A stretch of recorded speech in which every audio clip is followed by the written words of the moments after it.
Welcome to Zwida Media. If you're new to this channel, please subscribe. Don't forget to like, comment, and share.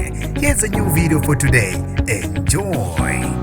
Ugcine egwetshwe udelikade owesilisa owabulala intombi yakhe ngesikhulu ihluku ngesikhathi ikhulelwe. Nginibingelele ngiphinde nginamukele kuphina kuphi lanibona khona le video. Mangoqala usijonele likhasi wamoyelekela igama lami ngusibonga konke wakantwana Mothanda ungangibiza intatheli ka YouTube. Ugcine egwetshwe udelikade owesilisa owabulala intombi yakhe ngesikhulu ihluku ngesikhathi ithengela izinkabo kuba ziyibulala. Untuthuko Shobo wabulala intombi yakhe uTsehofatso Pule owayenezinyanga ezingu 8 nje vo ekhulelwe. Ngomhla ka4 June 2020 kwatholakala isidumbu sikaPule silenga esihlahleni eRoadport eGoli. Kwabeke sekwenziwa uphenyo nala okwatholakala khona ukuthi lo owesilisa unesandla sokufa kwalo owesifazana. Abantu basijabulele kakhulu lesigwebo bathi umthetho mawuqhubeke njalo udlale indawo yawo. Usithembile Mpela uthe siyabonga kakhulu bese ngisanganiswa ilento ebeshiwa abameli bakhe bethi akanikwe uswazi oluncane azwele. Bengicabanga nje ukuthi bayasazi na ihluku esingakabulala ngaso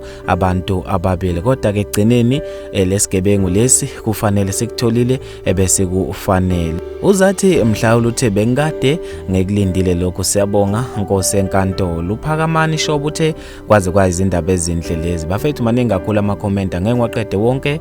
Ngizofisa ukwazi ukuphala kwakho khona lapha ku comment section. Mina nje ntathela YouTube sengayidede indawo ngithi ungibambe evidweni elandelayo.